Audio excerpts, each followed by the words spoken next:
إن الحمد لله نحمده ونستعينه ونستغفره ونعوذ بالله من شرور أنفسنا ومن سيئات أعمالنا من يهده الله فلا مضل له ومن يضلل فلا هادي له أشهد أن لا إله إلا الله وحده لا شريك له وأشهد أن محمدا عبده ورسوله اللهم صل وسلم وبارك على نبينا محمد وعلى آله وصحبه أجمعين. Ikhwani fi din, azakumullah. Kejayaan umat Islam itu dengan kembali kepada Al-Quran wa sunnah ala fahmi salaf.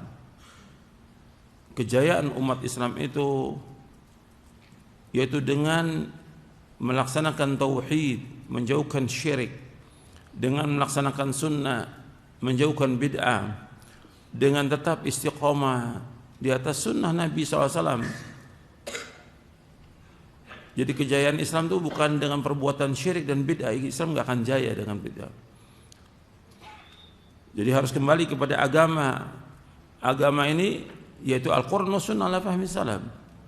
Maka Nabi ketika menyebutkan sallallahu alaihi wasallam bahwa umat Islam ini akan ditimpa oleh Allah dengan kehinaan, dengan kerendahan, sampai mereka kembali kepada Al-Quran wa sunnah ala fahmi salaf. Nabi menyebutkan SAW, sallallahu alaikum dhullan la yanzi'uhu hatta tarji'u ila dinikum. Allah akan memberikan kepada kalian, menguasakan kepada kalian kehinaan, dan Allah gak akan cabut kehinaan itu yang ada pada umat Islam sampai mereka kembali kepada agama mereka. Itu agama yang dibawa oleh Nabi Muhammad SAW. Agama yang murni, agama yang bersih dari syirik, agama yang murni dan bersih daripada bid'ah.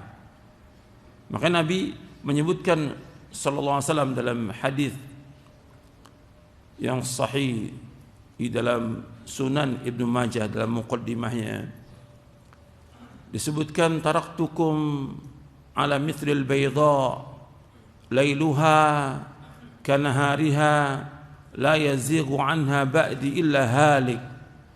Aku tinggalkan kalian agama Islam ini dalam keadaan putih bersih, malamnya seperti siangnya, dan tidak ada yang berpaling dari yang putih bersih ini melainkan dia pasti binasa. Artinya Nabi tinggalkan Islam ini putih bersih, tidak ada bercak-bercak syirik, tidak ada bercak-bercak bid'ah, tidak ada bercak-bercak khurafat dan takhayul, tidak ada, bersih. Tidaklah berpaling dari yang putih bersih ini, maka orang itu pasti binasa. Jadi ketika orang itu menyimpang dari agama yang hak yang dibawa oleh Rasulullah SAW, maka dia pasti binasa. Dan seperti hadis yang tadi, kalau yang hadis yang diriwayatkan oleh Imam Abu Daud, yang disahihkan oleh Syekh Albani dalam silsilah hadis as-sahihah di juz yang pertama, sallallahu alaikum dhullan la yanzi'u hatta tarji'u ila dinikum. Allah akan menguasakan kepada kalian kehinaan, dan Allah enggak akan cabut kehinaan itu sampai kalian kembali kepada agama kalian. Kondisi umat yang kita lihat sekarang ini kondisi terpuruk umat Islam, mengalami kehinaan, mengalami kemunduran dan segala macam sudah. Allah enggak akan angkat umat ini sampai mereka kembali kepada agamanya. Itu agama yang dibawa oleh Rasulullah SAW, yang sumbernya dua yang Nabi sudah sebutkan. Taraktu fikum amraini lan tadillu ma tamassaktum bihima kitaballah wa sunnati. Kata Nabi SAW, aku tinggalkan kepada kalian dua perkara yang kalian tidak akan sesat selama kalian berpegang dua perkara itu, yaitu Al-Quran dan Sunnah. Tapi Al-Quran dan Sunnah tetap harus dipahami sesuai dengan pemahaman para sahabat radhiyallahu anhum ajma'in. Karena ketika Nabi menyebutkan tentang umat ini akan berpecah menjadi 73 golongan dalam hadis yang sahih yang diriwayatkan oleh Imam Ahmad, Tirmidzi, Abu Daud dan yang lainnya, Nabi menyebutkan sataftariku ummati ala 73 firqah kulluha finnar illa wahidah. Umatku akan berpecah menjadi 73 golongan, semuanya masuk neraka kecuali satu. Ketika ditanya Nabi, siapa yang satu itu? Nabi menjawab, al-jamaah. Jamaah. Maksudnya jamaah para sahabat. Jamaah maksudnya orang yang berada di kebenaran. Dalam hadis yang lain yang diriwayatkan oleh Imam At-Tirmidzi dan Hakim, Nabi menyebutkan tentang satu golongan itu, ma'ana alaihil yauma wa ashabi, yaitu orang yang mengikuti aku dan para sahabatku. Berarti golongan yang selamat itu orang yang mengikuti Rasulullah SAW dan para sahabatnya. Artinya mengikuti cara beragama mereka, mengikuti manhaj mereka, itu yang wajib kita ikut. Karena kita semua ingin selamat dan kita semua ingin masuk surga. Kita wajib menempuh jalan itu. Jalan itu hanya satu, tidak dua, tidak tiga, dan tidak bercabang jalan itu. Hanya satu. Allah menyebutkan dalam surah Al-An'am ayat 153, wa anna hadza sirati mustaqiman fattabi'uhu wa la tattabi'us subula fatafarraqa bikum an sabilihi dzalikum wassaqum bihi la'allakum tattaqun. Dalam surah Al-An'am ayat 153, inilah jalanku yang lurus. Ikuti jalanku yang lurus itu. Jangan kalian mengikuti jalan-jalan yang lain. Niscaya jalan itu akan mencerai-beraikan kalian dari jalan Allah. Demikianlah Allah wasiatkan kepada kalian agar kalian bertakwa. Jadi jalan yang membawa manusia ke neraka banyak. Golongan-golongan, firqah-firqah yang sesat, pemahaman-pemahaman yang sesat, aliran banyak. Tapi yang membawa manusia ke surga hanya satu. Itu jalan yang telah ditempuh oleh Rasulullah SAW dan para sahabatnya. Ini yang wajib kita ikut. Dan kita ikut semuanya. Berkaitan dengan akidah, ibadah, akhlak, muamalah, semua ikut dengan apa yang dibawa oleh Rasulullah SAW. Makanya ini harus kita ingat itu, bahwa Rasulullah SAW sudah menjelaskan semua kepada manusia ini. Yang membawa manusia ke surga Nabi sudah jelaskan. Yang membawa manusia ke neraka Nabi sudah jelaskan. Dalam hadis yang sahih yang diriwayatkan oleh Imam At-Tabrani dalam Mu'jamul Kabir, dari sahabat Abu Dzar radhiyallahu anhu, Nabi bersabda SAW, "Ma baqiya syai'un yuqarribu minal jannati wa yuba'idu minan nari illa wa qad buyyina lakum." Tidak tersisa dari agama Islam sedikit pun juga tidak tersisa. Apa saja yang membawa kalian ke surga sudah dijelaskan. Apa saja yang membawa kalian ke neraka sudah dijelaskan. Artinya sudah sempurna agama Islam ini. Yang membawa manusia ke surga Nabi sudah jelaskan lengkap semuanya.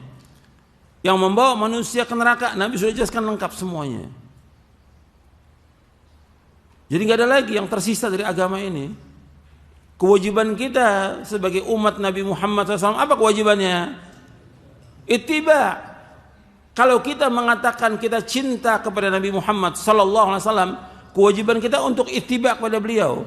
Allah berfirman dalam surah Ali Imran di ayat 31, "Qul in kuntum tuhibbunallaha fattabi'uni yuhibbukumullah wa yaghfir lakum dzunubakum wallahu ghafurur rahim." Katakanlah seandainya kalian cinta kepada Allah, ikuti aku. Ikuti siapa? Ikuti Rasulullah SAW. Niscaya Allah akan cinta kepada kalian dan Allah akan mengampuni dosa-dosa kalian, dan Allah Maha Pengampun dan Allah Maha Penyayang.